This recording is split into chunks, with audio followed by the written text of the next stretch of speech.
1970 ശേഷം ഒരു 2000 പേരെ നോക്കുകയാണെങ്കിൽ പോൾ കളിച്ച് പറഞ്ഞു ഇതിനെ സപ്പോർട്ട് ചെയ്യുന്ന പോപ്പുലേഷൻ നമ്മൾ നിയന്ത്രിക്കണം എന്നൊക്കെ പറഞ്ഞ് അദ്ദേഹം പറഞ്ഞു വെച്ച് കഴിഞ്ഞാൽ 2000 ആകുമ്പോഴേക്കും ഒരുപാട് ആൾക്കാർ പട്ടിണിയിലേക്ക് പോകും, ലോകത്താകെ തകർച്ച വരും. കാരണം ഞാൻ ഒരു നിയമ മാൽത്തൂഷ്യൻ സിദ്ധാന്തമാണ് പറഞ്ഞത്. അതേസമയം ജൂലിയൻ സൈമൺ പറഞ്ഞു, അദ്ദേഹം ഒരു എക്കണോമിസ്റ്റാണ്, ഒരു കാര്യം ചെയ്യും, നമുക്കതൊന്ന് പന്തയം വെച്ച് നോക്കുക. കുട്ടികൾ അധികമായാൽ അതൊരു പ്രശ്നമാണ് എന്ന് ചിന്തിച്ചിരുന്ന രാജ്യങ്ങൾ, അത് റഷ്യയുടെ ഉദാഹരണം ഇവിടെ പറഞ്ഞു, ചൈനയും കൊറിയയും അടക്കം ഭരണാധികാരികൾ സ്ത്രീകളെ വിളിച്ചു കൂട്ടിയിട്ട് അവരുടെ മുമ്പിൽ വെച്ച് സംസാരിക്കുകയാണ്, നിങ്ങളൊന്ന് കൂടുതൽ പ്രസവിക്കുക. നേരത്തെ പറഞ്ഞ പോലെ തന്നെ 18-23 വയസ്സിനിടയിലുള്ള പെൺകുട്ടികൾ മുന്നോട്ട് വന്നു കഴിഞ്ഞാൽ അവർക്ക് €900 1,00,000 വരും. പെൺകുട്ടികളുടെ സ്വകാര്യം അന്വേഷിക്കണം എന്നാണ്. അവരുടെ സ്വകാര്യം അവർ പ്രജനനത്തിന് ശേഷിയുണ്ടോ എന്ന് അന്വേഷിക്കാൻ വരെ ഗവൺമെന്റ് നിർദ്ദേശം നൽകിയതായിട്ടാണ് നമുക്ക് വായിക്കാൻ പറ്റുന്നത്. അപ്പോഴും ഈ നേരത്തെ പറഞ്ഞ ടീം മാൽത്തൂസിയൻ തിയറിയിൽ നിൽക്കുകയാണെന്നുള്ളത് ഭയങ്കര സംഭവമാണ്. പത്രത്തിൽ വന്ന ഒരു വാർത്ത, സ്കൂൾ വിദ്യാർത്ഥികൾക്ക് പ്രസവിക്കാൻ പ്രതിഫലവുമായി റഷ്യ എന്നതാണ്.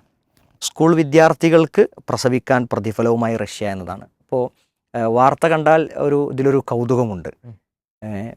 ചെറിയ കുട്ടികളായിരിക്കും, സ്കൂളിൽ പഠിക്കുന്ന, ചിലപ്പോൾ ഒരു ഹൈസ്കൂളോ ഹയർ സെക്കൻഡറിയോ ഒക്കെ ആയിരിക്കാം. എന്തായാലും അവിടെ പഠിക്കുന്ന കുട്ടികൾക്ക് പ്രസവിക്കാനുള്ള സഹായം ആര് കൊടുക്കുകയാണ്? റഷ്യ സർക്കാർ കൊടുക്കുകയാണ്. അതൊരു പുരോഗമന രാജ്യമാണ്, പുരോഗമിച്ച രാജ്യമാണ്. ആളുകളെല്ലാവരും നമ്മുടെ നാട്ടിലെ ഈ യൂറോപ്പ് നോക്കികളാണെങ്കിലും പാശ്ചാത്യ നാടുകളുടെ സംസ്കാരങ്ങൾ സ്വീകരിക്കാൻ ആഗ്രഹിക്കുന്ന ആളുകളാണെങ്കിലും അവരൊക്കെ അവിടുത്തെ സംസ്കാരങ്ങളെക്കുറിച്ച് വലിയ വായിൽ സംസാരിക്കുന്ന ആളുകളാണ്. അപ്പോൾ കുട്ടികൾക്ക് പ്രസവിക്കാനുള്ള അവസരം കൊടുക്കുക എന്നുള്ളത് എന്തിനാണ് അത് നൽകിയത് എന്നതാണ് ഇവിടുത്തെ പ്രധാന വിഷയം. അവിടുത്തെ ജനസംഖ്യ വലിയ പ്രതിസന്ധിയിലാകുന്നു, വർക്കിംഗ് പീപ്പിൾ കുറയുന്നു, ഓൾഡ് ഏജിലെത്തിയ പ്രായമായ ആളുകൾ അധികരിക്കുന്നു. അപ്പോൾ രാജ്യത്തിൻ്റെ വരുമാനം അത് കുറഞ്ഞു പോകുന്നു. അവരെ പരിരക്ഷിക്കുക എന്നുള്ളത്, പ്രായമായ ആളുകളെ പരിരക്ഷിക്കുക എന്നുള്ളത് ഗവൺമെൻറ്റിന് വലിയൊരു ബാധ്യതയായി മാറുന്നു. അവരെ പരിചരിക്കാനുള്ള ആളുകളുടെ എണ്ണം കുറഞ്ഞു വരുന്നു. അങ്ങനെ പല പ്രശ്നങ്ങൾ കണ്ടറിഞ്ഞതിന് ശേഷം അവർ തീരുമാനിക്കുകയാണ് സ്ത്രീകൾക്ക് ഇനി കൂടുതലായി പ്രസവിക്കാനുള്ള അവസരങ്ങൾ ഒരുക്കി കൊടുക്കുക, അവർക്കതിന് പ്രത്യേകമായ സഹായങ്ങൾ നൽകുക, കൂടുതൽ പ്രസവിക്കുന്ന ആളുകൾക്ക് പ്രത്യേകമായി സമ്മാനങ്ങൾ, പാരിതോഷികങ്ങൾ നൽകുക. അത് സ്ത്രീകൾക്ക് നേരത്തെ നടപ്പിലാക്കി. ഇപ്പോൾ ഇനി അത് കുട്ടികളിലേക്ക് കൂടി, കുറച്ചുകൂടി പ്രായം കുറഞ്ഞ ആളുകളിലേക്ക് കൂടി, പ്രത്യേകിച്ച് അബോർഷൻ അവിടെ നിയമവിരുദ്ധമാക്കിയപ്പോൾ പിന്നെ ഇനി അബോർഷൻ നടത്തേണ്ട ആവശ്യമില്ല. അബോർഷൻ ഒഴിവാക്കുന്നത് തന്നെ ശരിക്ക് കുട്ടികൾ കൂടുതൽ ഉണ്ടാവട്ടെ എന്ന താല്പര്യപ്രകാരമാണെന്നാണ് മനസ്സിലാക്കുന്നത്. അപ്പോൾ ഇനി കുട്ടികളായ ആളുകൾ അബോർഷൻ ചെയ്യേണ്ട ആവശ്യമില്ല, അവർക്കുള്ള സഹായങ്ങൾ സർക്കാർ ചെയ്യും. അങ്ങനെ കൂടുതൽ കുട്ടികൾ ഉണ്ടാവട്ടെ എന്നൊരു നിലപാടിലേക്ക് റഷ്യ എത്തിച്ചേർന്നതിൻ്റെ ഒരു കാഴ്ചയാണ് നമ്മൾ ഈ പത്രവാർത്തയിലൂടെ മനസ്സിലാവുന്നത്. യഥാർത്ഥത്തിൽ ജനസംഖ്യ നിയന്ത്രണം കൊണ്ടുവന്ന് ജനസംഖ്യ അധികരിച്ചാൽ നമ്മുടെ വിഭവങ്ങൾ കുറഞ്ഞു പോകും എന്ന് പറഞ്ഞ് ജനസംഖ്യ നിയന്ത്രണം വരുത്തിയ പല രാജ്യങ്ങളും ജനസംഖ്യാ നിയന്ത്രണം ഇനി ആവശ്യമില്ല, കൂടുതൽ കുട്ടികൾ ഉണ്ടാവലാണ് വേണ്ടത് എന്ന് പറയുന്ന കാഴ്ചപ്പാടിലേക്ക് വന്ന ഒരു ലോകത്താണ് ഇപ്പോൾ നമ്മൾ ജീവിക്കുന്നത്. അതേ ഒരു സമയത്ത് പോലും ഇവിടെ ജനസംഖ്യാ നിയന്ത്രണത്തെക്കുറിച്ച് സംസാരിക്കുന്ന ചില വിവരദോഷികളുണ്ട് എന്നുള്ളത് കൂടി കൗതുകമുള്ള കാഴ്ചയാണ്. തീർച്ചയായും. ചില മണ്ടൻ തീരുമാനങ്ങൾ ഒരുപാട് രാജ്യങ്ങളുടെ സാമ്പത്തിക തന്നെ തകർത്തത് കാണാൻ പറ്റും. അതിൻ്റെ ഏറ്റവും നല്ല ഉദാഹരണമാണ് ആക്ച്വലി ഈ പോപ്പുലേഷൻ എക്സ്പ്ലോഷൻ എന്ന് പറഞ്ഞിട്ടൊരു സംഗതി. ഭയങ്കരമായിട്ട് ആഘോഷിക്കപ്പെട്ട, അല്ലെങ്കിൽ നമ്മളിപ്പോഴും നമ്മുടെ പാഠപുസ്തകത്തിലുണ്ട്, സോഷ്യൽ സയൻസിലുണ്ട് പോപ്പുലേഷൻ എക്സ്പ്ലോഷൻ, അതിനെക്കുറിച്ച് എസ്സേ എഴുതാനുണ്ടാവും. അപ്പം അത്രയേറെ നമ്മുടെ പാഠപുസ്തകങ്ങളിലേക്ക് അടക്കം എത്തിയിട്ടുള്ള ഒരാശയമാണ് പോപ്പുലേഷൻ. ഇവിടെ ജനസംഖ്യ വർദ്ധിക്കുകയാണ്, ജനസംഖ്യ വർദ്ധിച്ചു കഴിഞ്ഞാൽ എല്ലാം ഇല്ലാണ്ടാകും. കാരണം ജനങ്ങൾ കൂടി, ഫുഡില്ല, ഭക്ഷണമില്ല, പട്ടിണി, പരിവട്ടം, ദുഃഖം, ദുരിതം, ദുരന്തം, തീർന്നു, ഇങ്ങനെയായിരുന്നു പറഞ്ഞിരുന്നത്. അത് യഥാർത്ഥത്തിലായിരുന്നു ഇവിടെയുള്ള ലോക രാജ്യങ്ങൾ തിരിച്ചു നടക്കുന്നതിൻ്റെ ഒരു സൂചനകളിൽ ഒന്ന് മാത്രമാണ് ഇപ്പോൾ ഇത് കണ്ടത്. ഈ പത്രവാർത്തയിൽ കണ്ടതെന്ന് വെച്ചാൽ വിചിത്രമായൊരു തീരുമാനം. യഥാർത്ഥത്തിൽ ഇത് വിചിത്രമല്ല, ഇത് സ്വാഭാവികമാണ്. ഇത് സ്വാഭാവികമായിട്ടുള്ളൊരു തിരിച്ചു നടത്താൻ ഇവർ വിചിത്രമായിട്ടുള്ളൊരു കാര്യം കൊണ്ടുവന്നു എന്ന് വേണമെങ്കിൽ പറയാം. അതിൻ്റെ തിരിച്ചു നടത്ത ഒരു സ്വാഭാവികമായിട്ട് നടക്കുന്നുള്ളതാണ്. അല്ലെങ്കിൽ ഒരു വലിയൊരു രാജ്യം അവർ സ്വന്തം രാജ്യത്തെ കുട്ടികളോട് 25 വയസ്സിൽ താഴെയുള്ള സ്ത്രീകളോട്, കുട്ടികളോട് അഭ്യർത്ഥിക്കുകയാണ്, നിങ്ങൾ പ്രസവിച്ചോളൂ, കുഴപ്പമില്ല എന്നൊരു രാജ്യത്തിന് പറയേണ്ടി വന്നിട്ടുണ്ടെങ്കിൽ അതെന്തായിരിക്കും അതിൽ നമുക്ക് കാണാൻ പറ്റുന്നത്. കാരണം ഇന്നത്തെ നമ്മുടെ സോ കോൾഡ് പുരോഗമന ആശയങ്ങളിൽ നിന്നുകൊണ്ട് നമ്മളിങ്ങനെ ആലോചിക്കുമ്പം ഇതിപ്പോൾ ഒരു മുസ്ലിം കൺട്രിയിലാണ് പറഞ്ഞത്. ആലോചിച്ച് നോക്കിയാൽ മതി, ജസ്റ്റ് ഒന്ന് ആലോചിച്ച് നോക്കിയാൽ മതി. ഏതെങ്കിലും ഒരു മുസ്ലിം രാജ്യത്തിലാണ് ഇങ്ങനെ ഒരു സംഗതി നടന്നത്, അവിടെയുള്ള ഏതെങ്കിലും ഒരു മിനിസ്ട്രിയിലെ ഒരു മിനിസ്റ്ററാണ് ഇങ്ങനെ പറഞ്ഞത് എന്നുണ്ടെങ്കിൽ എന്തായിരിക്കും ഇവിടുത്തെ കോലാഹലം? അത് മാത്രം ആലോചിച്ചാൽ മതി. അപ്പോൾ ഇത് എല്ലാവരും മനസ്സിലാക്കുന്നുള്ളതാണ്. നമ്മൾ കുറേ കാലമായി പറഞ്ഞുകൊണ്ടിരിക്കുന്ന കാര്യം എല്ലാവരും മനസ്സിലാക്കി തുടങ്ങി എന്നുള്ളതിൻ്റെ ഇത് മാത്രമാണ്. ഇപ്പോൾ ഒരു രാജ്യത്തിൻ്റെ വളർച്ച എന്ന് പറഞ്ഞു കഴിഞ്ഞാൽ നമ്മൾ സാധാരണ പറയാം, അല്ലെങ്കിൽ സ്വാഭാവികമായിട്ട് നമ്മൾ പറയാം സാമ്പത്തികമായിട്ടുള്ള വളർച്ചയെ കുറിച്ചാണ്. പക്ഷേ ഒരു രാജ്യത്തിൻ്റെ വളർച്ച പറഞ്ഞാൽ സാമ്പത്തികം മാത്രമല്ല, മോറലി, അതായത് ധാർമ്മികമായിട്ടുള്ളൊരു വളർച്ചയുണ്ട്. അതിനേറ്റവും അടിസ്ഥാനപരമായി വേണ്ടത് കുടുംബം എന്നുള്ളതാണ്. ആ കുടുംബ സംവിധാനം തകർക്കണം എന്ന് പറയുന്ന ചില ആശയങ്ങൾ കടന്നു വന്നു. അത് പല രാജ്യങ്ങളിലേക്കും വന്നിട്ടുണ്ട്. ഇപ്പോൾ ഈ റഷ്യയുടെ കേസ് മാത്രം നോക്കുകയാണെങ്കിൽ അവിടുത്തെ നമ്മൾ സാധാരണ ടോട്ടൽ ഫെർട്ടിലിറ്റി റേറ്റ് എന്ന് പറയുമല്ലോ, അത് പിന്നെ ഒരു ഒരു ദമ്പതികൾ, ഒരു ഭാര്യയും ഒരു ഭർത്താവും, അവർക്ക് മിനിമം 2.1 കുട്ടികൾ വേണം. അതാണ് റീപ്ലേസ്മെൻറ്റ് ലെവൽ.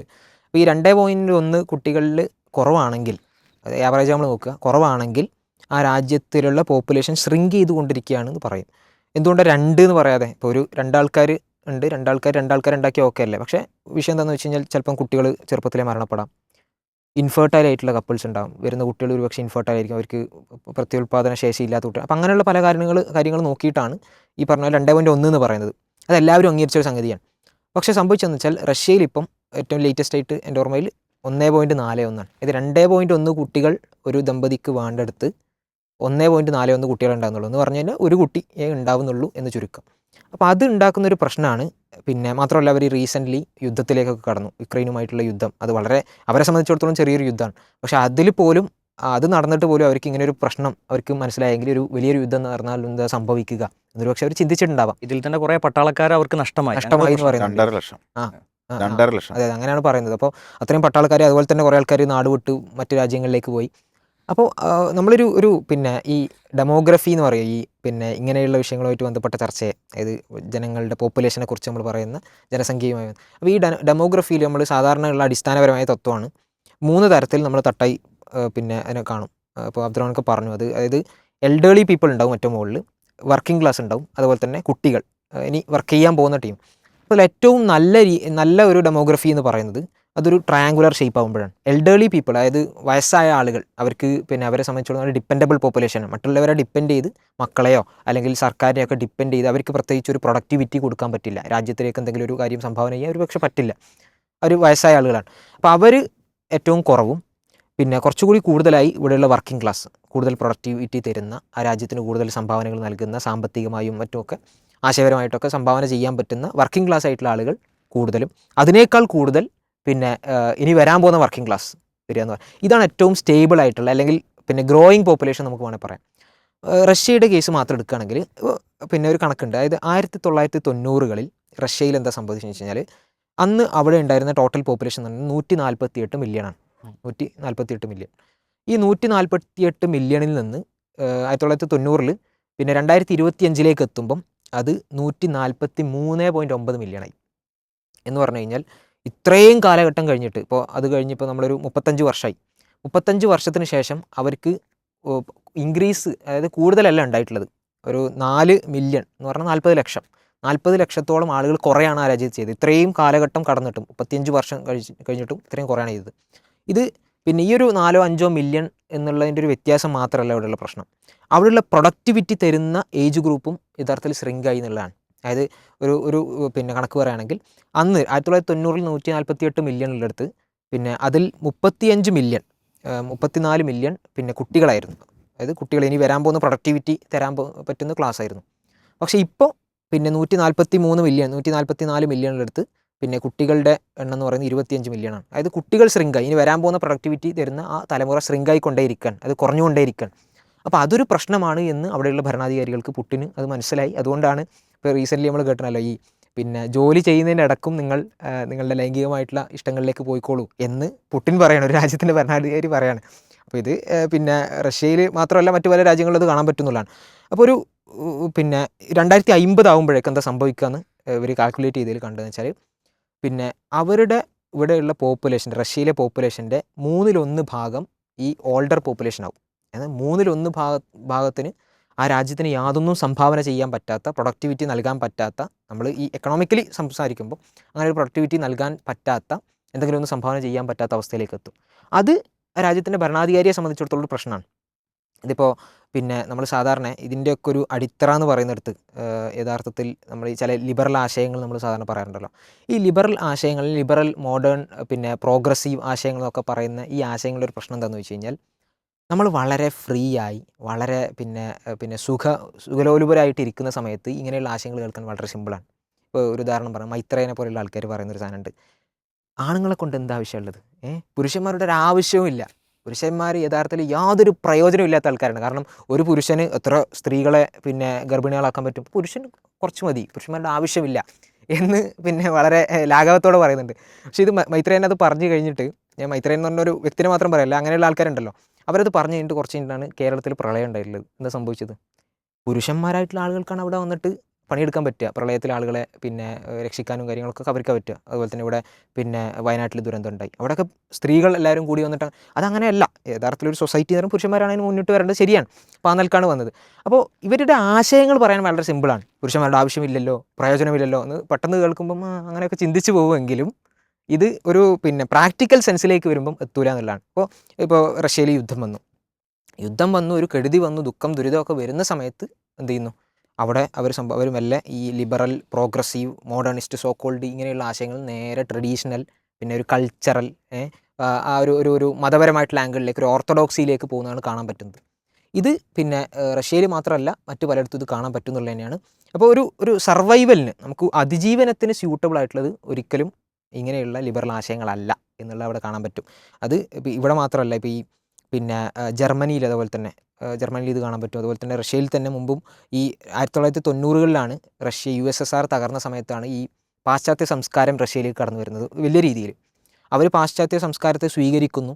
എന്നിട്ട് സംഭവിച്ചതെന്താണെന്ന് വെച്ച് കഴിഞ്ഞാൽ അവർ ആ ഒരു സെലിബ്രേഷൻ കൾച്ചറിലേക്ക് പോകുന്നു, ലിബറൽ ആശയങ്ങൾ അവർ ഉൾക്കൊള്ളുന്നു, അത് നെഞ്ചേറ്റുന്നു. അങ്ങനെ അവരുടെ ടോട്ടൽ ഫെർട്ടിലിറ്റി റേറ്റ് കുറയുമ്പോൾ അവർ നേരെ തിരിച്ച് എവിടത്തേക്കാണ് നടക്കുന്നത്? ഈ പറയുന്ന കളക്റ്റീവിസ്റ്റ്, ട്രഡീഷണൽ, ഇവിടെയുള്ള സാംസ്കാരികമായി അവർക്ക് എന്തായിരുന്നു ആശയം ഉണ്ടായിരുന്നത്, അതിലേക്ക് തിരിച്ച് നടക്കുന്നതാണ് കാണാൻ പറ്റുന്നത്.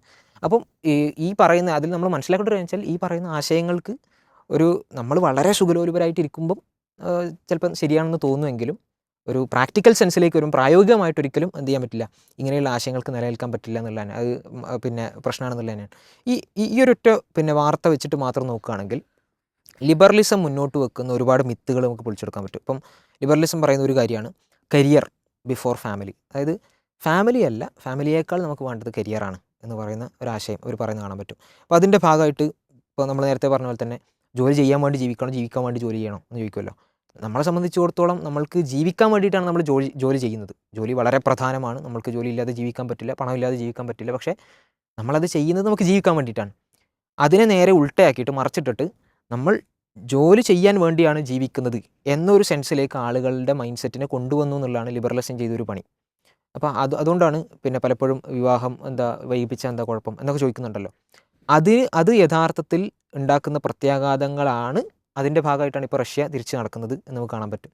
അതുപോലെ തന്നെ വേറൊന്നാണ് ഇപ്പോൾ പിന്നെ സെക്സ് വിത്തൗട്ട് റെസ്പോൺസിബിലിറ്റി. അതായത് നിങ്ങൾ പിന്നെ ഞാൻ സിമ്പിളായിട്ട് പറയും, ഇപ്പം എൻ്റെയൊക്കെ പ്രായത്തിലുള്ള, അല്ലെങ്കിൽ നമ്മളൊക്കെ പ്രായത്തിലുള്ള ഒരു വിദ്യാർത്ഥിനിയോട് അല്ലെങ്കിൽ ഒരു കുട്ടിയോട് പിന്നെ എന്താണ് ഇതിലൊക്കെ എന്താ പ്രശ്നം, നിങ്ങൾക്ക് രണ്ടുപേർക്കും തമ്മിൽ ഇഷ്ടമാണെങ്കിൽ ഇതിനൊക്കെ ഇത്ര പ്രശ്നം വലിക്കെടുക്കേണ്ട ആവശ്യമുണ്ടോ? നിങ്ങൾക്ക് രണ്ടുപേർക്കും ഇഷ്ടമാണ്, അതിന് വേറെ കെട്ടുപാടുകളൊന്നുമില്ല, നിങ്ങൾ ഇഷ്ടത്തിൻ്റെ പാരമ്യതയിലേക്ക് കടക്കുകയാണ്. അത് നിങ്ങളുടെ ഈ തരത്തിലുള്ള ലൈംഗികമായിട്ടുള്ള സുഖമായിരിക്കും. അതിനുശേഷം നിങ്ങൾക്ക് യാതൊരു കെട്ടുപാടും ഇല്ലെങ്കിൽ പിന്നെ എന്താണ് പ്രശ്നം? നിങ്ങൾ പിന്നെ ആ ഒരു ടൈപ്പ് ഓഫ് ഹൂക്കപ്പ് കൾച്ചർ ഉണ്ടല്ലോ, ഇതിനെ ലിബറലിസം കൊണ്ടുവരാൻ ശ്രമിച്ചു. അത് ഇവിടെയുള്ള പിന്നെ സാംസ്കാരിക നായകന്മാർ, ആധുനിക കാലത്തെ സ്യൂഡോ സാംസ്കാരിക നായകന്മാരെന്നൊക്കെ പറഞ്ഞിട്ട് കൊണ്ടുവരുന്ന ചില ഇതിനൊക്കെ പ്രൊമോട്ട് ചെയ്യാനും നടക്കുന്നുണ്ട് ഇവിടെ ലോകസഞ്ചാരികളൊക്കെ. അവർ ചോദിക്കുന്നുണ്ട് വ്യക്തമായി, എനിക്ക് വിവാഹം കഴിക്കാൻ താല്പര്യമില്ല, ഒരു കുടുംബ ബന്ധത്തോട് എനിക്ക് താല്പര്യമില്ല. നമ്മുടെ ഒരു ഭാഷയിൽ പറഞ്ഞാൽ ഒരു വിവാഹം കഴിച്ച് വീട് നിർമ്മിച്ചു കൊടുത്ത് ചെലവിന് കൊടുത്ത് ഒരു പെണ്ണിനെ കൂടെ കൂട്ടാൻ എനിക്കിഷ്ടമല്ല, പക്ഷേ എനിക്ക് ലൈംഗികത വേണം. അതിനെന്താ അവിടെ പരിഹാരമുള്ളത്? എന്താ പരിഹാരം? ഒരു മാർഗ്ഗം ഇവിടെ ഇല്ല എന്ന് വളരെ സ്ട്രോങ് ആയി വിമർശിക്കുന്നുണ്ട്. അല്ല, ഇത് കേൾക്കുമ്പോൾ ചിലപ്പോഴെങ്കിലും അങ്ങനെയൊക്കെ ശരിയുണ്ടല്ലോ, അങ്ങനെയും കുറച്ച് ആൾക്കാരുണ്ടാവില്ലേ, അവർക്കും എന്താ ലൈംഗിക സുഖം വേണ്ടേ എന്നൊക്കെ പക്ഷേ ഇങ്ങനെ നമ്മൾ വളരെ ട്രഡീഷണൽ ആയിട്ടുള്ള, കൾച്ചറലായിട്ടുള്ള, ഒരു മതപരമായിട്ടുള്ള ഇതൊന്നും ഇല്ലാത്ത, ബേസ് ഇല്ലാത്ത ആളുകൾക്ക് പക്ഷേ അങ്ങനെ തോന്നിയേക്കാം. അങ്ങനെയുള്ള ആളുകളെ ഇൻഫ്ലുവൻസ് ചെയ്യാൻ ലിബറലിസം പിന്നെ അതിനെ സാധിച്ചു എന്ന് വേണേൽ പറയാം. കുറച്ചൊക്കെ അത് തകർന്നു എന്നുള്ളതാണ് ഇവിടെ കാണാൻ പറ്റുന്ന രണ്ടാമത്തെ ഒരു വിഷയം. മൂന്നാമത്തെ ഒരു വിഷയം എന്താണെന്ന് വെച്ച് കഴിഞ്ഞാൽ, റിലീജിയൻ എന്ന് പറയുന്നത് റിഗ്രസീവാണ്. റിലീജിയൻ എന്ന് പറയുന്നത്, മതം എന്ന് പറയുന്നത് അതൊരു പഴഞ്ചനാണ് എന്ന് പറയുന്ന ഒരു ലിബറലിസം കൊണ്ടുവന്ന ഒരു മിത്ത്, അതിൻ്റെയും ഒരു കടക്കൽ എന്ത് ചെയ്തു, കത്തിവെച്ചു, അല്ലെങ്കിൽ അത് തീർത്ത് കളഞ്ഞു എന്നുള്ളതാണ് ഇതിലെ വേറൊരു വിഷയം. അപ്പോൾ പിന്നെ ഈ രീതിയിൽ പിന്നെ ഇവർ കൊണ്ടുവന്ന ഓരോ കാര്യങ്ങൾ, ഇപ്പോൾ ഇങ്ങനെയുള്ളൊരു ആശയം തന്നെ, ഇപ്പോൾ ഈ പറഞ്ഞ പിന്നെ പോപ്പുലേഷൻ എക്സ്പ്ലോഷൻ എന്ന് പറയുന്ന ഒരു ആശയം തന്നെ കൊണ്ടുവരുന്നത് എല്ലാവർക്കും അറിയുന്നുണ്ടെങ്കിൽ റോബർട്ട് തോമസ് മാൽത്തൂസ് എന്ന് പറയുന്നത്, നമ്മൾ ഇവിടെ തന്നെ കുറേ ചർച്ച ചെയ്തിട്ടുണ്ട് സ്പോട്ട്ലൈറ്റിൽ തന്നെ. അദ്ദേഹം പിന്നെ 1798 ഇത് കൊണ്ടുവരുന്നത്, മാൽത്തൂസിയൻ സിദ്ധാന്തം. 1700 എന്ന് പറഞ്ഞു കഴിഞ്ഞാൽ 18ാം നൂറ്റാണ്ടിൽ കൊണ്ടുവന്ന ഒരു ആശയത്തിൻ്റെ അതിനെ കൈപിടിച്ചുകൊണ്ടാണ് ഇത്രയും കാലം ഇപ്പം അല്ലേ കുറേ ആൾക്കാർ മാറി നടക്കുന്നത്, ചൈന മാറി നടക്കുന്നു, റഷ്യ മാറി നടക്കുന്നു നമ്മൾ പറയുന്നു. പക്ഷേ ഇത്രയും കാലം അത് അനുസരിച്ച് അല്ലെങ്കിൽ അതിനൊരു പോളിസി ആക്കിക്കൊണ്ട് നടന്നു. അത് ഈവൻ വായിക്കുമ്പോൾ കാണാൻ പറ്റും ആഫ്രിക്കൻ കൺട്രീസിലൊക്കെ UN അതായത് യുണൈറ്റഡ് നേഷൻസിനെ വെച്ചിട്ടുണ്ട് അവിടെ പ്രചാരണം നടത്തുക, അവിടെ കീ ചെയിനുകൾ ഈ പിന്നെ എന്താ പറയുക പിന്നെ കോണ്ടം പോലെയുള്ള കാര്യങ്ങൾ അതിനെയൊക്കെ കീ ചെയിനുകളാക്കി അതിനെ പ്രൊമോട്ട് ചെയ്യുക, ആ രീതിയിലേക്ക് വരെ. ഇപ്പോൾ ഇന്ത്യയിൽ തന്നെ പിന്നെ സഞ്ജയ് ഗാന്ധിയെ പോലെയുള്ള ആളുകൾ അവരൊക്കെ ഈ പിന്നെ അടിച്ച് അമർത്തിയിരുന്നു, കുറേ ആൾക്കാർ ഈ അവർ സ്റ്റെറിലൈസേഷൻ നടത്തിയിരുന്നു. പിന്നെ ആ നിലക്ക് അത്രയേറെ ഇത് കൊണ്ടുവന്നു. അപ്പോൾ ഈ 1798 വന്നൊരു ആശയത്തിനാണ് ഇവരിങ്ങനെ പ്രൊമോട്ട് ചെയ്തത്. 1968 പോപ്പുലേഷൻ ബോംബ് എന്ന് പറഞ്ഞിട്ടൊരു പുസ്തകം പോൾ ഏളിച്ച് എന്ന് പറഞ്ഞിട്ട് നമ്മുടെ പുസ്തകത്തിലൊക്കെ നമ്മുടെ പാഠപുസ്തകത്തിലൊക്കെ ഉള്ള ഒരാളാണ്. അദ്ദേഹം ഇതുമായിട്ട് ബന്ധപ്പെട്ട് പിന്നെ ഒരു നിയോ മാൽത്തൂസിയൻ സിദ്ധാന്തം കൊണ്ടുവരുന്ന ഒരാളാണ് അദ്ദേഹം. അങ്ങനെ ഒരു പുസ്തകം എഴുതി. അപ്പോൾ അദ്ദേഹം ഒരു പുസ്തകം എഴുതിയ സമയത്ത് അതിനെ എതിർത്തുകൊണ്ട് പിന്നെ അന്ന് അവിടെ ഉണ്ടായിരുന്ന എക്കണോമിസ്റ്റ് ആയിട്ടുള്ള അന്ന് ഉണ്ടായിരുന്ന പിന്നെ ജൂലിയൻ സൈമൺ എന്ന് പറയുന്ന ഒരാളുണ്ടായിരുന്നു. അപ്പം അദ്ദേഹം ഇതേപോലെ തന്നെ വളരെ ഒരു എക്കണോമിസ്റ്റാണ്. അദ്ദേഹം ഇതിനെ എതിർത്തുകൊണ്ട് പറഞ്ഞു ഇങ്ങനെ ഒരു സംഗതി ഇല്ല, പോപ്പുലേഷൻ എക്സ്പ്ലോഷൻ ഇല്ല എന്നുള്ളത് അദ്ദേഹം പറഞ്ഞു. അപ്പോൾ ഇവർ തമ്മിലൊരു ബെറ്റ് നടത്തി, ഒരു പന്തയം. എന്താണെന്ന് വെച്ച് കഴിഞ്ഞാൽ 1970 ഇത് 68 ഇദ്ദേഹം പുസ്തകം എഴുതിയത്. 1970 ശേഷം 2000 വരെ നോക്കുകയാണെങ്കിൽ ഈ പോൾ ഏളിച്ച് പറഞ്ഞു, അതായത് ഇതിനെ സപ്പോർട്ട് ചെയ്യുന്ന പോപ്പുലേഷൻ എക്സ്പ്ലോഷൻ ഭയങ്കര പ്രശ്നമാണ്, ഇവിടെയുള്ള പിന്നെ പോപ്പുലേഷൻ നമ്മൾ നിയന്ത്രിക്കണം, ജനസംഖ്യ നിയന്ത്രിക്കണം എന്നൊക്കെ പറഞ്ഞ് അദ്ദേഹം പറഞ്ഞതെന്ന് വെച്ച് കഴിഞ്ഞാൽ 2000 ആകുമ്പോഴേക്കും ഒരുപാട് ആൾക്കാർ പട്ടിണിയിലേക്ക് പോകും, ലോകത്താകെ തകർച്ച വരും. കാരണം ഞാൻ മൂപ്പര അവർ നിയോ മാൽത്തൂസിയൻ സിദ്ധാന്തമാണ് പറഞ്ഞത്. അതേസമയം ജൂലിയൻ സൈമൺ പറഞ്ഞു, അദ്ദേഹം ഒരു എക്കണോമിസ്റ്റാണ്, അദ്ദേഹം പറഞ്ഞു ഒരു കാര്യം ചെയ്യും, നമുക്കതൊന്ന് പിന്നെ പന്തയം വെച്ച് നോക്കുക. എന്നിട്ട് അദ്ദേഹം പിന്നെ പറഞ്ഞു നിങ്ങളൊരു പിന്നെ അതിനൊരു ക്വാണ്ടിറ്റേറ്റീവ് ആയിട്ടുള്ളൊരു മെഷർ എടുക്കുക. അപ്പോൾ ഒരു 4-5 മെറ്റലുകളുടെ പേര് പറഞ്ഞു. ഇപ്പോൾ കോപ്പർ, പിന്നെ നിക്കൽ, ടിന്ന്, ടങ്സ്റ്റൺ, അങ്ങനെ ഒരു 4-5 മെറ്റലുകളുടെ പേര് പറഞ്ഞു. ആ മെറ്റൽസ് 2000 ആകുമ്പോഴേക്ക് അതിൻ്റെ വില കൂടുകയാണോ ചെയ്യുക കുറയുകയാണോ ചെയ്യുക എന്ന് നമ്മൾ നോക്കി ഒരു ക്വാണ്ടിറ്റേറ്റീവ് ആയിട്ട് നമുക്കിത് മെഷർ ചെയ്ത് നോക്കാം. നിങ്ങൾ പറഞ്ഞാണോ ശരി, ഞാൻ പറഞ്ഞാണോ ശരി. പോൾ ഏളിച്ച് സമ്മതിച്ചു. ഇത് പോൾ ഏളിച്ച് തന്നെയാണ് ആ മെറ്റൽസ് എടുത്തത്, ഇന്ന മെറ്റൽസാണ് വേണ്ടതെന്ന് പറഞ്ഞിട്ട്. അപ്പോൾ ഇവർ രണ്ടാളും തമ്മിൽ പന്തയം നടത്തി 2000 ആകുമ്പോൾ സമയത്ത് ഈ പറയുന്ന പിന്നെ മെറ്റൽസ് ഉണ്ടല്ലോ, ഇവരെടുത്ത മെറ്റൽസ് അതിൻ്റെ വില കൂടുകയാണ് ചെയ്തത്.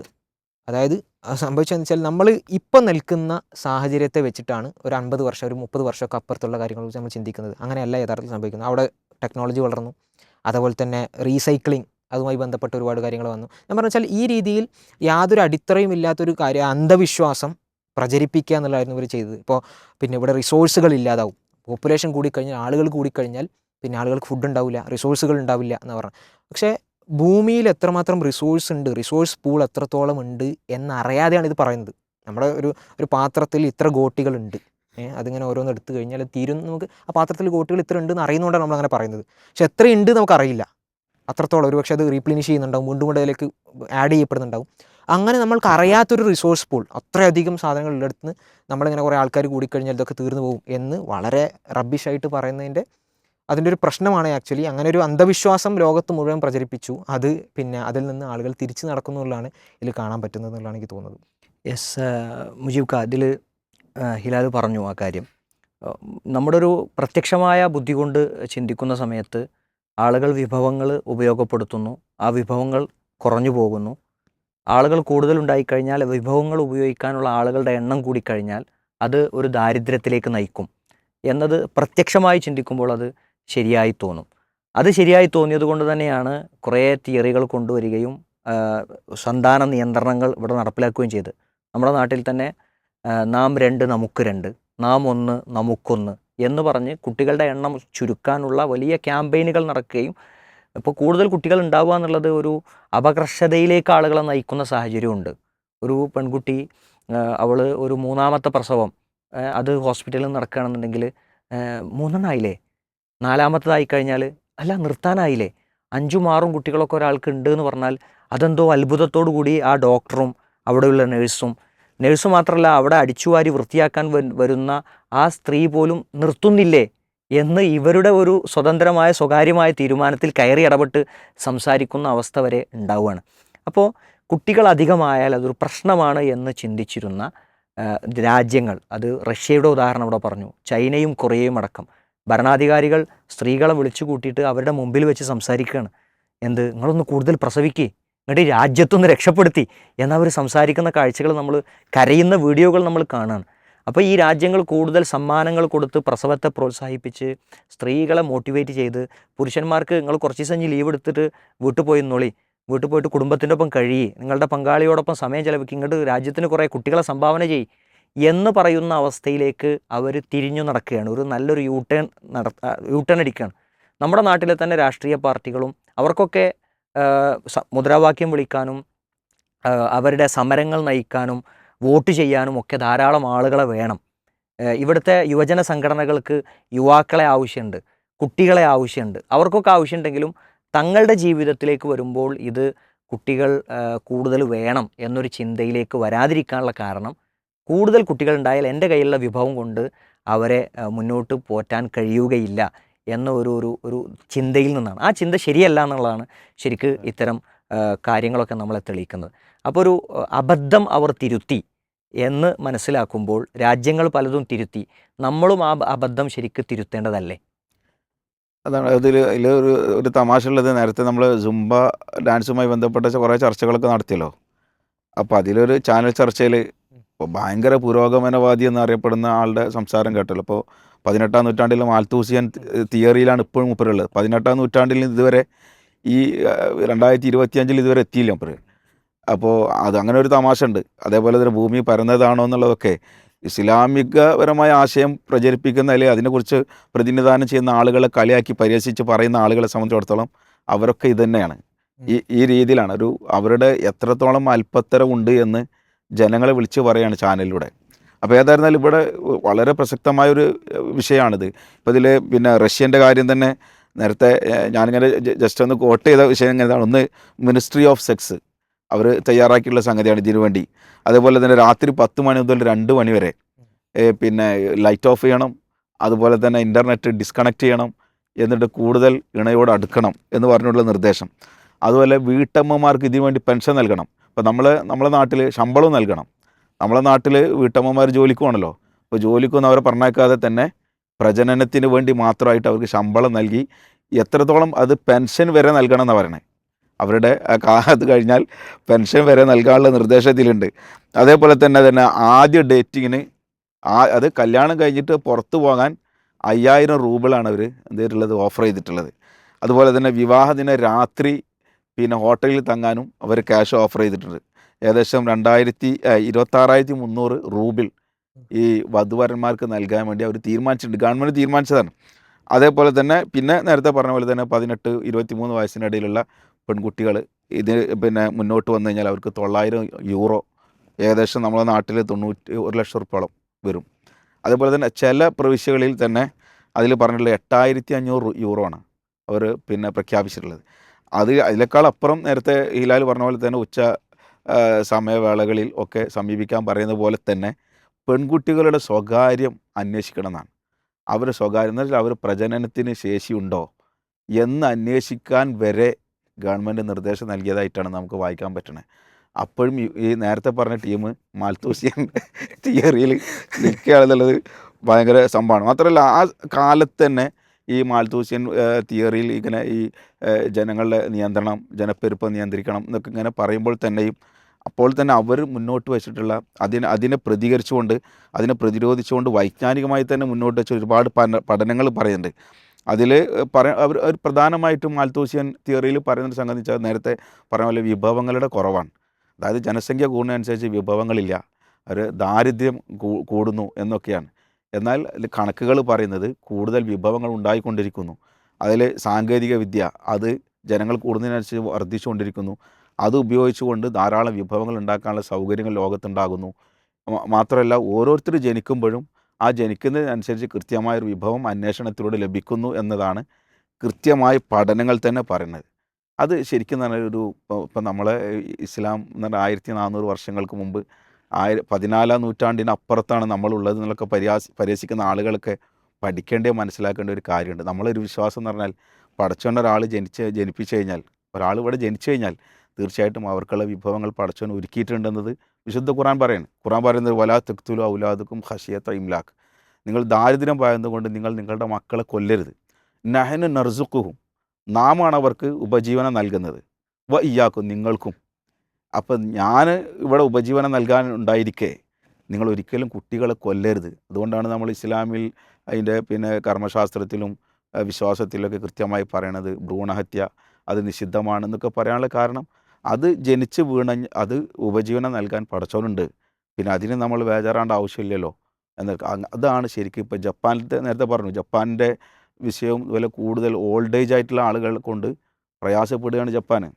അതുപോലെ ചൈനൻ്റെ വിഷയം പറഞ്ഞല്ലോ. ഇങ്ങനെ ലോകരാഷ്ട്രങ്ങൾ മുഴുവനും തിരിഞ്ഞ് നടക്കാൻ തുടങ്ങിയിട്ടുണ്ട്. മാത്രമല്ല ഇത് റഷ്യ എന്ന് പറഞ്ഞാൽ ലിബറലുകളുടെ ഒരു ലോകമാണല്ലോ റഷ്യ. അതായത് കമ്മ്യൂണിസ്റ്റ് USSR എന്ന് പറഞ്ഞാൽ തകർന്ന് ഉണ്ടായി, പിന്നെ അവർ പിടിച്ചു നിന്ന ഗോർബച്ചേവിൻ്റെ ഒക്കെ ആ ഒരു ശൈലിയിൽ വന്നൊരു സംഗതിയാണ്. അപ്പോൾ അതിൻ്റെ ഒരു അസറും അടയാളവും കാര്യങ്ങളൊക്കെ അവിടെ ഉണ്ട്. അങ്ങനെ ഒരു ഭൗതികമായി ചിന്തിക്കുന്ന ആളുകളുള്ള സ്ഥലത്താണ് അവർ തിരിഞ്ഞ ആൾക്കാണ്. അതിൽ ഒരുപാട് കാരണങ്ങൾ അവരുടെ ഭൂമിശാസ്ത്രപരമായ കാര്യങ്ങളൊക്കെ പറയുന്നുണ്ട്. തണുത്ത ഏരിയയാണ്, അതുപോലെ യുദ്ധം പ്രയാസങ്ങൾ ഉണ്ടാക്കുന്നു, ഇങ്ങനെ കുറേ പ്രശ്നങ്ങൾ പറയുന്നുണ്ടെങ്കിലും ഇത് യഥാർത്ഥത്തിൽ ഈ മാൽത്തൂസിയൻ തിയറി അത് പിടിച്ച് നടക്കുന്ന ആളുകളെ സംബന്ധിച്ചിടത്തോളം ഒന്നുകൂടി പുനർവിചിന്തനത്തിനൊരു അവസരമാണ് ഈ സംഭവം എന്ന് സൂചിപ്പിക്കുകയാണ്. ഈ ഹിലാൽ പറഞ്ഞ ഒരു ലാസ്റ്റ് പോയിന്റ്, മതങ്ങൾ അത് പഴഞ്ചനല്ല, പുതിയതാണ്, അതിൻ്റെ പ്രസക്തി വർദ്ധിക്കുന്നു എന്നൊരു പോയിന്റ്, അത് ശരിക്ക് അള്ളാഹു 1400 വർഷങ്ങൾക്ക് മുമ്പ് പറഞ്ഞൊരു കാര്യം, ദാരിദ്ര്യം ഭയന്ന് മക്കളെ കൊല്ലണ്ട, ഇവിടെ വിഭവങ്ങൾ ഇല്ലാതിരിക്കുന്നു വിചാരിച്ച് നിങ്ങൾ മക്കളെ കൊല്ലണ്ടാന്ന്. മാത്രമല്ല നബി സല്ലല്ലാഹു അലൈഹി വസല്ലം വിവാഹം കഴിക്കേണ്ടത് ആരെ എന്ന് ഉള്ള പല കാര്യങ്ങൾ പറയുന്ന കൂട്ടത്തിൽ ഒരു വിഷയം പറഞ്ഞത് തസവ്വജു അൽ വലൂദ വൽ വദൂദ്, നന്നായി സ്നേഹിക്കുന്നവളെ, നന്നായി പ്രസവിക്കുന്നവളെ നീ കല്യാണം കഴിക്കണം എന്നാണ്. തൻ്റെ ഒരു അനുചരന് വേണ്ടി നബി സല്ലല്ലാഹു അലൈഹി വസല്ലം പ്രാർത്ഥന നടത്തുന്നത്, അള്ളാഹുവെ നീ അവന് സമ്പത്ത് അധികരിപ്പിച്ചു കൊടുക്കണേ, അവന് സന്താനങ്ങളെ അധികരിപ്പിച്ചു കൊടുക്കണേ എന്നാണ്. അപ്പോൾ നബി സല്ലല്ലാഹു അലൈഹി വസല്ലം 1400 വർഷങ്ങൾക്ക് മുമ്പുള്ള ആളാണ്. പക്ഷേ നബി സല്ലല്ലാഹു അലൈഹി വസല്ലം സംസാരിച്ചത് സ്വന്തം ഇഷ്ടപ്രകാരമല്ല, മറിച്ച് വഹീൻ്റെ അടിസ്ഥാനത്തിലാണ്, ദിവ്യബോധനത്തിൻ്റെ അടിസ്ഥാനത്തിലാണ്. മനുഷ്യർക്ക് ഏതാണ് ഗുണം എന്ന് ശരിയായി അറിയുന്ന, മനുഷ്യൻ്റെ ഭൂതവും ഭാവിയും വർത്തമാനവും ഒക്കെ ശരിയായി അറിയുന്ന അള്ളാഹു സുബ്ഹാനഹു വതആലയാണ് നബി സല്ലല്ലാഹു അലൈഹി വസല്ലമയ്ക്ക് ഈ കാര്യം പറയാനുള്ള നിർദ്ദേശം നൽകുന്നത്. അതുകൊണ്ട് തന്നെ അള്ളാഹു പറഞ്ഞൊരു കാര്യവും അത് ഒരു കാലത്തിന് യോജിക്കാത്തതായി നിൽക്കില്ല, എല്ലാ കാലത്തും അത് ശരിയായി തന്നെ നിലനിൽക്കും എന്നതിൽ യാതൊരു സംശയവുമില്ല. ഒരു കാര്യം പറയാനുള്ളത്, ഈ 1400 വർഷം മുമ്പ് പ്രവാചകൻ സ്വല്ലല്ലാഹു അലൈഹി വസല്ലം പിന്നെ ദൈവികമായി പറഞ്ഞൊരു കാര്യം, അത് ഇന്ന് ശരിയാണ് എന്ന് വിശ്വസിക്കുകയാണ് ആൾക്കാർ, അതിലേക്ക് തിരിച്ചു നടക്കുകയാണ്. ഈ ആൾക്കാരാണ് 1800, അതായത് 2 നൂറ്റാണ്ടുകൾക്ക് മുമ്പുള്ള ഒരു ആശയം പേറി അത് തെറ്റാണെന്ന് ബോധ്യപ്പെട്ട് വീണ്ടും നടക്കുന്ന ഇതിലേക്കാണ് ഈ 1400 വർഷം മുമ്പുള്ള 14 നൂറ്റാണ്ട് മുമ്പുള്ള അതേ ആശയത്തിലേക്കാണ്. അപ്പോൾ ഇതേ ആളുകൾ തന്നെയാണ് എന്ത് ചെയ്യുന്നത്, ഈ സൂംബ ഡാൻസ് ആണെന്ന് പറയുന്നതും ഈ പറയുന്ന ലിബറൽ സംഗതികൾ, ഇവരെന്ത് ചെയ്യും, നാളെ തിരിച്ചു നടക്കും. ഇന്ന് ഇവരുടെ കൂടെ ചേർന്ന് ഞങ്ങൾ ഭയങ്കര ലിബറൽസ് ആണ്, ഞങ്ങൾ പിന്നെ അങ്ങനെയാണ് ഇങ്ങനെയാണെന്നൊക്കെ പറഞ്ഞ് നടക്കുന്ന ബുദ്ധിജീവി ചമയുന്ന കുറേ ആൾക്കാരുണ്ടല്ലോ, അവരൊക്കെ നാളെ തിരിഞ്ഞു നടക്കും. ഒരുപക്ഷെ അവർ കുറേ ആൾക്കാർ നാളെ ഉണ്ടാവില്ല, ഉള്ള ആൾക്കാർ നാളെ തിരിഞ്ഞു നടക്കും എന്നുള്ളത് തന്നെയാണ്. അത് നമുക്ക് ബോധ്യപ്പെട്ടൊരു കാര്യമാണ്. ഇപ്പോൾ ഈ സാറിന് പറയണ്ടേ, nation can survive war and disaster but not a womb that stop production. അതായത് പിന്നെ ഗർഭപാത്രം പിന്നെ പ്രൊഡക്ഷൻ നിർത്തിക്കഴിഞ്ഞാൽ നാഷന് മുമ്പോട്ട് പോകാൻ പറ്റൂല എന്നുള്ളതാണ്. ഇത് എത്രയോ മുമ്പേ ഇസ്ലാം പറഞ്ഞു, അതിലേക്ക് ഇവർ തിരിച്ചു നടന്നു എന്നുള്ളത് എല്ലാവർക്കും മനസ്സിലാക്കാൻ പറ്റുന്നൊരു കാര്യമാണ്. അതിലൂടെ ഇസ്ലാം ശരിയാണെന്നുള്ളതിൻ്റെ ഒരു പ്രഖ്യാപനം കൂടിയാണ് കിട്ടുന്നത്. ഇവിടെ ഇപ്പോൾ റഷ്യ എന്നുള്ളത് ഒരിക്കലും കുടുംബ സംവിധാനങ്ങളെ വലിയ പ്രൊമോട്ട് ചെയ്ത് കുടുംബ സംവിധാനത്തിലൂടെ മാത്രമേ ലൈംഗികത പാടുള്ളൂ എന്ന് രാജ്യം നിഷ്കർഷിക്കുന്ന അങ്ങനത്തെ ഒരു രാജ്യമൊന്നുമല്ല. സ്വതന്ത്ര ലൈംഗികതയെ തന്നെ പ്രോത്സാഹിപ്പിക്കുന്ന ഒരു രാജ്യമാണ്. ഈ അടുത്ത് അവർക്ക് ഈ സ്വവർഗ ലൈംഗികതയെ നിയമവിരുദ്ധമാക്കേണ്ട ഒരു സാഹചര്യം അവർക്ക് വന്നു. അതും ഒരു യൂട്ടേണാണ്. പക്ഷേ സ്വതന്ത്ര ലൈംഗികത എന്നുള്ളത് അവിടെ ഇപ്പോഴും വ്യാപകമാണ്. പക്ഷേ ഇനി അടുത്ത കാലത്ത് ഇനി സ്വതന്ത്ര ലൈംഗികതയുടെ പ്രശ്നങ്ങൾ മനസ്സിലാക്കിയിട്ട് അവർ അതിൽ നിന്ന് തിരിച്ചു നടക്കും എന്നുള്ളത് പാശ്ചാത്യ നാടുകളിലെ പല നാടുകളിലും നമ്മളിപ്പോൾ കണ്ടുകൊണ്ടിരിക്കുന്നൊരു യാഥാർത്ഥ്യമാണ്. പല മതവിശ്വാസികളായ ആളുകൾ ഈ സ്വവർഗ ലൈംഗികതയെ അവരുടെ മതത്തിൻ്റെ ആളുകൾ പ്രൊമോട്ട് ചെയ്യുന്നില്ലെങ്കിലും അതിന് ചെറിയ സപ്പോർട്ട് കൊടുക്കുന്നു എന്ന ഭയം കാരണത്താൽ ആ മതത്തിൽ നിന്ന് മാറി കുടുംബ സംവിധാനങ്ങൾക്ക് കൂടുതൽ പ്രാധാന്യം കൊടുക്കുന്ന ഇസ്ലാമിലേക്ക് കടന്നു വരുന്ന കാഴ്ച, അമേരിക്കയിൽ നിന്നുള്ള ഇസ്ലാം സ്വീകരണങ്ങളുടെ കണക്കുകൾ അടക്കം നമ്മളെടുത്ത് പരിശോധിക്കുമ്പോൾ, ക്രിസ്ത്യാനിറ്റിയിൽ നിന്ന് ഇസ്ലാമിലേക്കുള്ള കടന്നുവരവിൻ്റെ കാരണങ്ങൾ പരിശോധിക്കുമ്പോൾ അത്തരം ചില കാര്യങ്ങൾ കൂടി നമ്മൾ മനസ്സിലാക്കുന്നുണ്ട്. അപ്പോൾ ഇസ്ലാം പറഞ്ഞ കാര്യങ്ങൾ, മതങ്ങൾ പഠിപ്പിച്ച കാര്യങ്ങൾ അത് ശരിയായിരുന്നു എന്നുള്ളത് ലോകം തെളിയിക്കും, കാലം തെളിയിക്കും എന്നതിൽ സംശയമുണ്ട്. അതിൽ പിന്നെ ഈ റഷ്യയെ കുറിച്ച് പറഞ്ഞത് LGBT തീവ്രവാദികൾ എന്നാണ് വിളിച്ചത്. LGBT അനുകൂലികളെ അല്ലെങ്കിൽ അതിനെ പ്രൊമോട്ട് ചെയ്യുന്ന ആൾക്കാരെ തീവ്രവാദികൾ എന്ന് വിളിച്ച, ഭീകരവാദികൾ എന്ന് വിളിച്ച ഒരു രാഷ്ട്രമാണ് റഷ്യ. ഈ സ്വവർഗ ലൈംഗികത കൊണ്ട് എത്രത്തോളം ഈ പോപ്പുലേഷനെ അല്ലെങ്കിൽ ജനസംഖ്യയെ ബാധിക്കുന്നുള്ളതൊരു വിഷയമാണ്. പക്ഷേ റഷ്യ മാത്രമല്ല ജപ്പാനിലും ഇതേപോലെ തന്നെ ജപ്പാനിലൊരു കോടതി പറഞ്ഞൊരു കാര്യമുണ്ടല്ലോ, അതായത് സ്വവർഗ ലൈംഗിക വിവാഹങ്ങളെ അവർ പിന്നെ പറ്റില്ല എന്ന് പറഞ്ഞു. കാരണം അവിടെ പോപ്പുലേഷൻ ഷ്രിങ്ക് ചെയ്തുകൊണ്ടിരിക്കുകയാണ്, ഇവിടെ ജനസംഖ്യ ഇല്ലാതെ ആയിക്കൊണ്ടിരിക്കുകയാണ് എന്ന് പറഞ്ഞിട്ടാണ് അവർ. ഇതൊക്കെ ഓരോ ഫാക്ടറാണ്, ആൾക്കാരെ തിരിച്ചറിയുന്നു എന്നുള്ളതാണ്. യെസ്. അപ്പോൾ തീർച്ചയായും നമ്മൾ മത നിയമങ്ങൾ പറയുന്നതിനെ പഴഞ്ചനായി കാലഹരണപ്പെട്ടതായി കാണുന്നത് ഒരിക്കലും നമുക്ക് ഗുണകരമല്ല. കുറച്ച് കാലങ്ങൾ കഴിയുമ്പോൾ നമ്മൾ ഉണ്ടാക്കിയെടുത്ത വ്യക്തികൾ ഉണ്ടാക്കിയെടുത്ത നിയമങ്ങളുടെ അപജയങ്ങൾ, അതിൻ്റെ പരിമിതികൾ, അതിൻ്റെ പോരായ്മകൾ ഒക്കെ തിരിച്ചറിഞ്ഞ് അതുകൊണ്ടുള്ള ദുരന്തങ്ങൾ നാട് അനുഭവിച്ചതിന് ശേഷം മാത്രം നമ്മൾ തിരിഞ്ഞു നടക്കാമെന്ന് തീരുമാനിക്കുമ്പോൾ അത് നമുക്ക് നഷ്ടങ്ങൾ തീർക്കാനാവാത്ത ചില കണക്കുകൾ ബാക്കിയാക്കിക്കൊണ്ടായിരിക്കും നമ്മുടെ തീരുമാനങ്ങളുടെ അനന്തരഫലങ്ങൾ ഉണ്ടാവുക. അതുകൊണ്ട് നമ്മുടെ യുക്തിക്ക് പരിമിതിയുണ്ട്, നമ്മുടെ ബുദ്ധിക്ക് പരിമിതിയുണ്ട്, നമ്മളായി ഉണ്ടാക്കുന്ന തീരുമാനങ്ങൾക്ക് പരിമിതികളുണ്ട് എന്ന് മനസ്സിലാക്കിക്കൊണ്ട് ഈ കണ്ട പാഠങ്ങളിൽ നിന്ന്, ഈ കണ്ട അനുഭവങ്ങളിൽ നിന്ന് പാഠം ഉൾക്കൊണ്ടുകൊണ്ട് നമ്മൾ യഥാർത്ഥമായ തീരുമാനങ്ങളിലേക്ക് നടക്കണം. നിങ്ങൾക്ക് വേണമെങ്കിൽ മതത്തെ വിമർശിക്കാം, അത് പഴഞ്ചനാണെന്ന് പറയാം. പക്ഷേ നിങ്ങൾ ഈ പറഞ്ഞ ആശയങ്ങൾ ശരിയാണ് എന്ന് ലോകം തെളിയിക്കുമ്പോൾ, ലോകം അവിടേക്ക് നടന്നെടുക്കുമ്പോൾ അവിടേക്ക് നമ്മൾ ഓരോരുത്തരും നിർബന്ധപൂർവ്വം വന്നെത്തേണ്ടി വരും എന്ന ഒരു യാഥാർത്ഥ്യം കൂടി നമ്മൾ തിരിച്ചറിയാണ്. ഓരോ കാര്യത്തെക്കുറിച്ചും അതിനെന്താണ് കുഴപ്പം, ഇതിനെന്താണ് കുഴപ്പം, അങ്ങനെ ആയാലെന്താ, ഇങ്ങനെ ആയാലെന്താ എന്നൊക്കെ ചോദിക്കുന്ന ആളുകൾ, അതൊക്കെ നമ്മുടെ ബുദ്ധിയാണ്, നമ്മുടെ ചിന്തയാണ്, അതിന് കുറേ പരിമിതികളുണ്ടെന്ന് മനസ്സിലാക്കുക. ബുദ്ധിക്കും ചിന്തക്കും ഒന്നും ആലോചനകൾക്കും ഒന്നും പരിധിയില്ലാത്ത ബുദ്ധിയും ചിന്തയും ആലോചനകളുമൊക്കെ മനുഷ്യന് സമ്മാനിച്ച സട്ടാവായ അള്ളാഹു സുബ്ഹാനഹു വത്താലയുണ്ട്. ആ അള്ളാഹു സുബ്ഹാനഹു വത്താലയുടെ നിയമങ്ങൾ വേദഗ്രന്ഥത്തിലൂടെ നബി സല്ലല്ലാഹു അലൈഹി വസല്ലമയുടെ ജീവിതത്തിലൂടെ നമുക്ക് പകർന്നു തന്നിട്ടുണ്ട്, പഠിപ്പിച്ചു തന്നിട്ടുണ്ട്. അതെന്താണ് അതിലുള്ളത് എന്ന് ചിന്തിക്കാൻ, മനസ്സിലാക്കാൻ നമ്മൾ ശ്രമിക്കുക.